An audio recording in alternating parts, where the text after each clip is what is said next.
work this year, what's Ryan going to do? I've no idea, but it's going to work. Come hell or high water, it's going to work. Ryan's been accepted into Auckland University, but he has no idea how he's going to get there or who's going to help him around. I really think it shouldn't have to be this hard.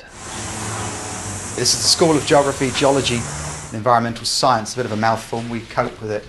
Welcome to the University of Auckland. It's orientation week at Auckland University, and Ryan's warmly welcomed by the Geography Department. There are other people in the department here who will be available to advise you on your programs. Even at this late stage, Mum Judy was scrambling to get transport and caregivers, taking time off work to do it herself. Still haven't found a caregiver. Still haven't found any funding for the caregiver. I still haven't found out about the scholarships that I've applied for either, so got to wait for all of it, unfortunately. Last month we interviewed the Minister of Social Development, also the Minister of Disability Issues, the Honourable Ruth Dyson. She agreed this policy is outdated.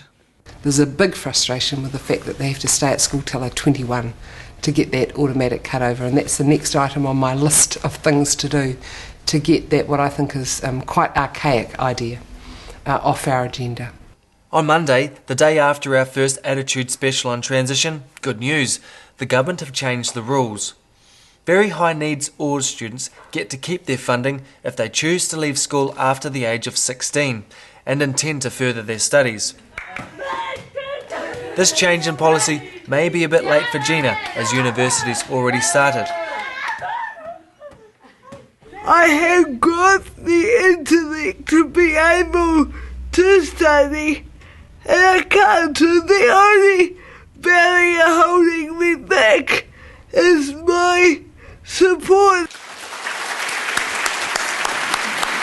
In December, Mount Roskill Grammar School acknowledged Gina's efforts with 2 school prizes. The Klein Centre Transition Prize and the Nat Cole Prize for Attitude and Effort in Year 13 Computing, Gina Taka-Aduan.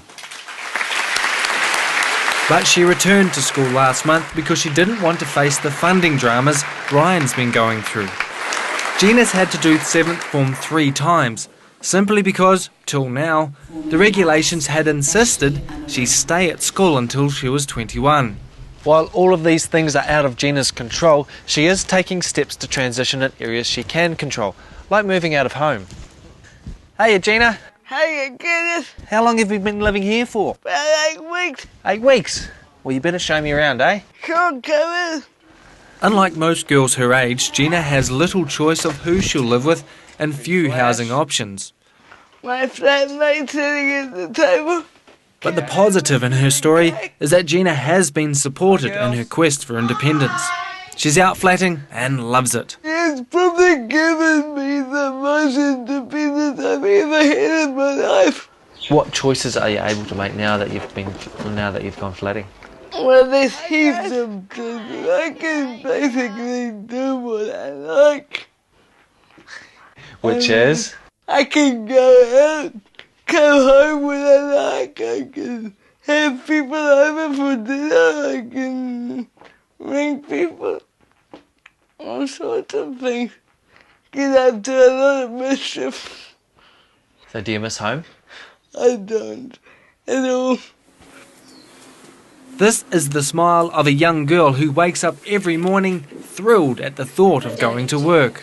It feels great. You wake up in the morning, off to work, and every time someone is like, why do you keep on smiling all the time? Because I'm excited to come to work, or are you enjoying your work? I say, yeah, I love work. It's the best job I ever had. Heather's got the life so many others crave. She's the receptionist at Heart Children New Zealand. I'm good at my job and I'm cheerful and a hard worker. A heart child herself, Heather did a stint of work experience here in her last year at school. Heather has global developmental delay, yet the staff were quick to recognise that she'd make a great receptionist. Good morning, Heart Children, Here's speaking. This job gives her a real sense of purpose, her own money, independence. My job is to be a receptionist, to welcome everyone to Heart Children New Zealand. Heather came along to our Camp Bravehearts, and She talked to me at one of the camps about the possibility of working with heart children. She said she'd really like to talk to me, and she came to see me. We chatted about the possibilities. Heather was supported by transition specialists Elevator. They sent her out from school on work experience and put a plan in place. Heather was able to move straight from school and into work, a dream transition. She has said to me, this is the best job in the world. She even told me I was the best boss in the world, so that made me feel pretty good as well. But no, I think the fact that she's been given a position, she's given jobs to do, she's given responsibility, we don't watch over her, we leave her to get on with the work that we give her, and I think that's helping grow her self-esteem, grow her self-confidence, and hopefully that's the sort of thing that will be great for her as she grows older and develops. They cheer me up, make funny jokes, and I make theirs cup of tea, and they really appreciate it because I make their day. We've got a saying in our office, there's good people everywhere. Heather's story highlights that just one considerate employer can transform the world of a young person. We just need to find these employers. Quite often, simply they haven't experienced disability before and need their eyes open to the possibilities. New Zealand has just 3% unemployment right now, but only 60% of disabled adults between 15 and 64 are employed. The people we talk to want jobs. They just struggle to find work that caters to their needs. Students and their families say there don't seem to be the people around to broker these deals. That leaves many school leavers sitting around with nothing to do. These days, so many employers are looking for outcomes rather than looking at what they can offer to people with disabilities. My vision is that every young person has the support they need to make the transition from school into a paid job or into further training in education. And in my view, as with everything in the disability strategy, the more support you give, the more you raise expectations, the higher the bar reaches. So maybe we'll never be satisfied. There's a natural order to life. You leave school, go to uni, get a job, and leave home. Katie's left school, but that poses a different set of issues for her parents, Sue and Neil. She's autistic and withdrawn. She hasn't left the house for over a year. But Katie's parents still have goals for their daughter. Normally it's the kids who leave home, but in this house, it's Mum and Dad who are shifting out. That's what I've been looking for. Katie's 21. Yeah. And it's time for, at that age, kids leave home. It's a pretty normal thing to do.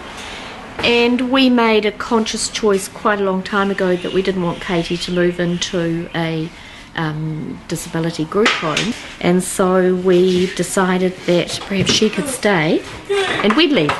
Go, go, go, go! So what barriers have you faced in doing that? Oh, quite significant. This is not a usual thing to do. The transition to living independently was the one major step Katie's parents could help her take. But it's not widely considered something parents need support with. It's taken more than 2 years and a lot of lateral thinking and planning to come up with this creative solution. Because I was trying to minimise the huge number of changes on a daily basis so that she could manage the change. So what we did was pack up the boxes and, pack up about 4 boxes a night, drove over here, unpacked them, gradually shifted out of Lewisham Street into Gosford Drive, and then the final shift had to happen all at once. This is just the beginning of a major transition for mother and daughter. But you've got to have courage as a parent, because it's the right thing for her. Katie's just spent her first night in her flat, which until yesterday was the family home. Sue's dropped by to see how it's going. It's your house now. Can I come in? Can I come into Katie's flat? Thanks, darling. How are you? The reason the family chose this option is that it's the best one for Katie. There's no real change to her world, apart from an employed care